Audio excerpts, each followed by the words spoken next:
من كل عدو مسمام مزينها ياسمين وفل مخليها خضرة على طول الدوام. نسمي لك تاريخها والملاحم ضد فرنسا وقوة المزاحم، تخرج من تفينها وتتداحم والتاريخ ما يرحم حشام، ولا بات بيها تتراحم وسبحان ورب العلام.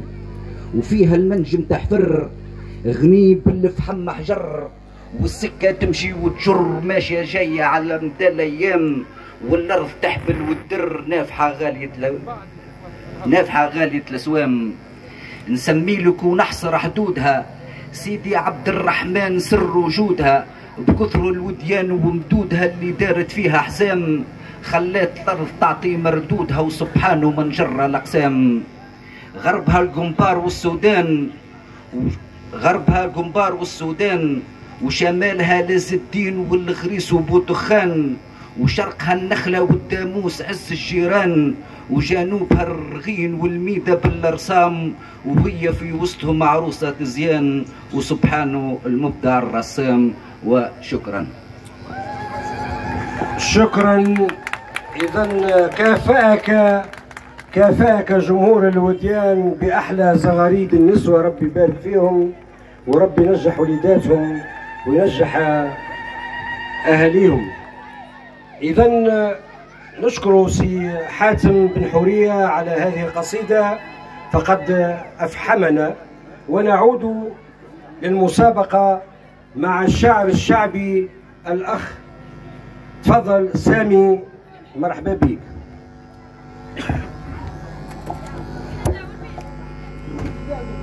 انت تصور عايش ولدي. طيب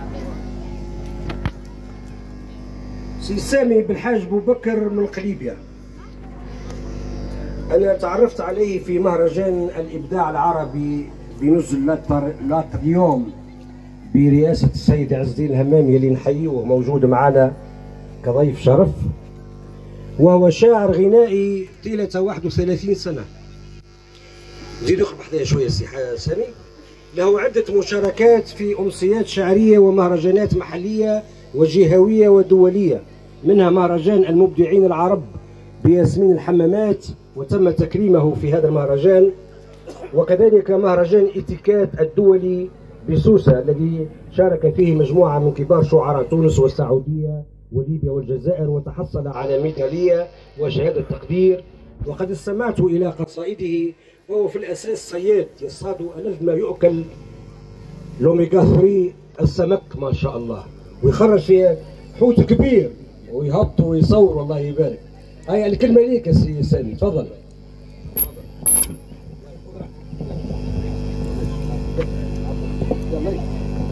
بسم الله. مساء الخير. نقول بلاد الوديان لها تاريخ وحضارة وعنوان. الوديان عز البلدان، فيها فلاحة وفيها مصنع الألبان وفيها زيتون ورمان وفيها ملعب سولاجان، يزوروها من كل مكان. الوديان عز الأرياف، من كل شيرة وجهة تتشاف. الوديان أرضها هو عرضها، وأرضها أرض كسيبة، وكل من زارها يزيدوه قدر وهيبة. عام 65 زارها الزعيم بورقيبة وأسس فيها أحجار متين، أسس فيها مدرسة أطفال بورقيبة، قرات فيها جيال وجيال طلعوا أبطال زادوا بلادهم قدر وهيبة. الوديان يا مجملها وبنساها ورجالها زادت على شأنها وقدرها، ولو كانت دور الأرياف الكل بدويرها ما تلقى أحسن من زينها ومنظرها. الوديان لها تاريخ وحضارة وعنوان. الوديان عز البلدان، زينة الأرياف، جبالها وسمعتها من كل شيرة وجهة تتشاف. بلاد الوديان لها تاريخ وحضارة وعنوان. شكرا.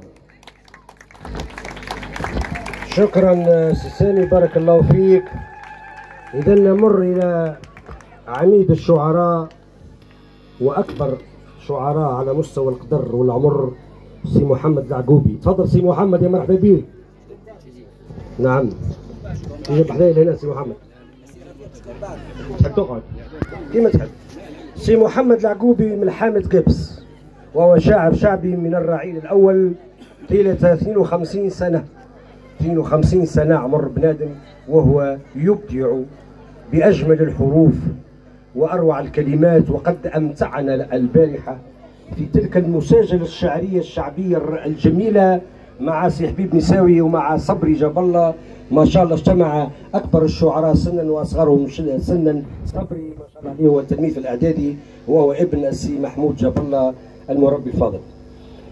سي محمد له عدة مشاركات في مهرجانات محلية ووطنية ودولية، ولا له مشاركة في ليبيا الشقيقة.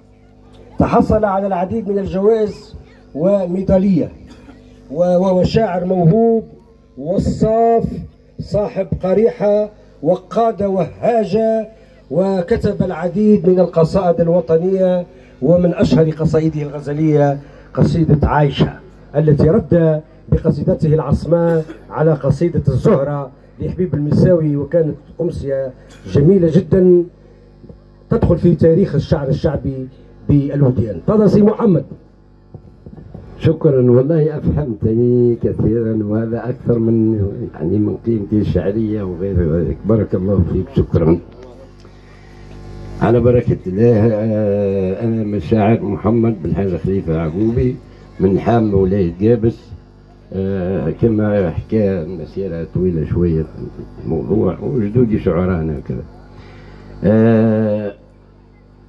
العنوان يعني فيه بس عناوين للوديان، التراث والاستعمار وكذا. أنا نقول نادت علي أيامها ومحفلها، تعنيت ومشيت لها، وفي دي تحية شاملة لأهلها. تعنيت هاني جيتك بلا معرفة أنا الشاد وين ثنيتك. عرضني دليلي ودلني على بيتك، وديان وتضاريس دون جبلها، تربة عظيمة في منامي ريتك، شبهة خيال الجاز يفحللها. ريت خيالك باهي، عجبني خيالك باهي، في الحلم في غفوة منامي ساهي، ختم طيفها كنا البغيت وشاهي، وبقيت طول الليل نتخيلها. استعيت والخاطر وبالي زاهي، جاد القلم والقاف يكتب بلها. جاد القلم قوافي بضمير صافي، بالمحبة هافي، على الوطن عبر عبارة وافي، على الوطن عبرت عبارة وافي، قرية ومدينة ورضها وغللها، ومن شعرنا بلسم ضميدة شافي، الكل من حضر القاف يوحللها. الكل من فهم قوافي، الكل من عرف قوافي، أبيت شعر بلسم من قريحة شافية. الكل من فهم القافية، أبيت شعر بلسم من قريحة شافية، على المجد والتاريخ ماكش خافية. الوديان وبوزلفة قريبة للها، سلامات للهم والتحية ضافية، وسابق سلامي قبل ما نوصلها. لكم سلام وديدة، لكم سلام وديدة، من أعمق بحر الهيل جاب فيدة. الشاعر على الأوطان جاب قصيدة، وجابد على تاريخها وأهلها، وخيراتها وثمار فيها عديدة، وهاكا علاش الأجنبي خشلها. على خيرها وتربتها، على خيرها وتربتها، هاكا علاش فرنسا احتلتها، وديانها وجبالها حفرتها، وهزت نماذج رملها تحللها. مناجم فحم بالهندسة قاستها، ومنها جنت كنوز نتخيلها. منها جنت أموال، منها جنت أموال، وحتى الحرام تقول لي يا حلال. منين كان منين شعبنا، منين شعبنا ما بين زوز غلال. استعمار والفقر ظلم أهلها، زال الورم وزال الاحتلال، وقعدت ديارة ملكنا نشغلها. ما عاد كان ثارة، ما عاد كان ثارة، قطع جلي منها بقت ديارة. ملكها ولد الوطن عن جدارة، ورمم مشيد بنيها جملها. الوديان هاهي عيونها هرهار، الفلاح والتاجر ينال غللها. بلاد فلاحة، بلاد فلاحة، الشجر وارفة وثمارها فواحة، باللوز والزيتون والتفاحة، يهزك صموت الليل فخمة يلها. يهزك صموت الليل فخمة يلها وتجلب انظار الجاية سواحها ومن شافها ومنظارها يعود لها. من شافها مصيونة أرض الكرم واللوز والزيتونة حسب السمع فلاحتك مطحونة بسواع دمواليك يا مجملها. تواتي عليك القاف يا موزونة وتستاهل التمجيد وتحظ لها وتستاهل التمجيد ويحظ لها. تستاهل التمجيد ويحظ لك مني 100 قصيدة. ماكش عليا من بلاد بعيدة انت عمق تونس أصلها ومفصلها. انت جيدة وناسك جواد وكيدة. الوديان درة والملك ساقلها. الوديان صارت درة معير ذهبها وانطبع في مرة. الناظر السرة اشجارها تتغرى. حدايق زهور جنان هكا فلها. المحتل جليناه طار البرة وميدوم بين البل كان جملها.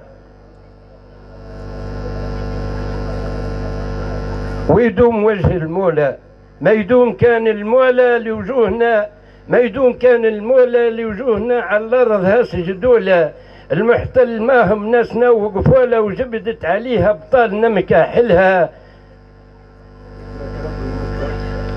نجاك ربي مدرك وهولا الوديان هاهي شاهد خصايلها. حسب العليك سمعت حكالي خبير وقال لي تبعته. كتبت القصيدة بشكرها شبعته ومن خاطري شاشة خلوقي للها. وهذا سلامي للحضور نبعته. شهد العسل من جبحنا هديت لها. شهد العسل هديته الحضور لزمني المجي وجيته. عشت